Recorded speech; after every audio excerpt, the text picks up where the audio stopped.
Donc maintenant, on dit aux Français, achetez-vous des polaires et achetez-vous des chaussettes à bouclettes pour pas avoir froid aux pieds, et puis dormez avec des gants aussi. Ces gens-là, c'est parce que ça fait 10 ans qu'ils ne foutent rien. Ce sont nos pouvoirs publics, nos gouvernants qui sont responsables de cette crise. Parlons de choses pratiques. Et bien, une fois qu'on a dit ça, on vire les gens qui sont responsables. Les Français se ruent en ce moment dans les magasins pour acheter ce qu'on appelle les produits anti-froid, couettes, bouilloires, polaires. En fait, toutes les techniques sont bonnes pour passer l'hiver. C'est-à-dire que les Français, je suis désolé, Didier, mais ils ont encore pas eu froid, quoi. Hein. Oui, mais enfin, ils savent qu'il fera froid à un moment donné, Didier, et que ça coûtera cher de se chauffer. Et donc, il va falloir moins chauffer.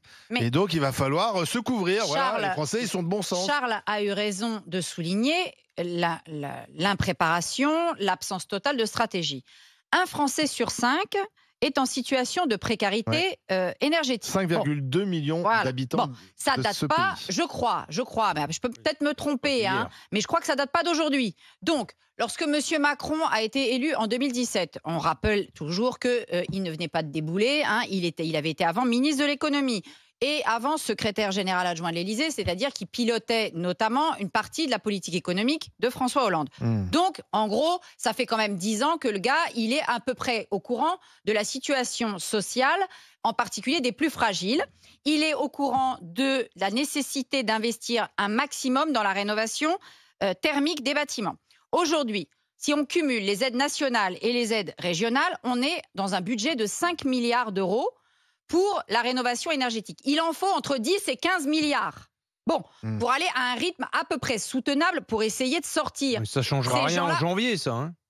Non, mais je suis en train de te dire ce qu'ils auraient dû faire. Parce que maintenant, les discours des Vargon, pas Pompili, parce que c'est plus Pompili. Comment il s'appelle celui qu'on entend ? Pannier-Runacher. Non, Pannier-Runacher. Monsieur Béchu, grand écologiste devant l'éternel. Tous ces gens-là, ils devraient se cacher et la boucler. Parce qu'en réalité, il n'y a eu aucune. Et là, qu'est-ce que font nos députés?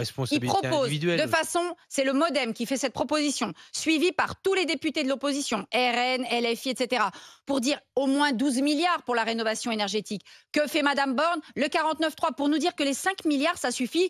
Mais de qui on se fout? Donc maintenant, on dit aux Français, achetez-vous des polaires. Et achetez-vous des chaussettes à bouclettes pour pas avoir froid aux pieds. Et puis dormez avec des gants aussi. Ces gens-là, c'est parce que ça fait 10 ans qu'ils ne foutent rien. Ils ne foutent rien, c'est tout. Donc à un moment donné, moi j'en ai marre de les entendre, qui se taisent et qui travaillent. Bien sûr qu'ils vont pas réussir à chauffer les Français et à permettre qu'en janvier ça ira mieux. Un bouclier qui est mis en place. Mais au moins si on sentait quelque chose. Mais le bouclier, ça règle pas. Attendez, il y a aussi une responsabilité individuelle.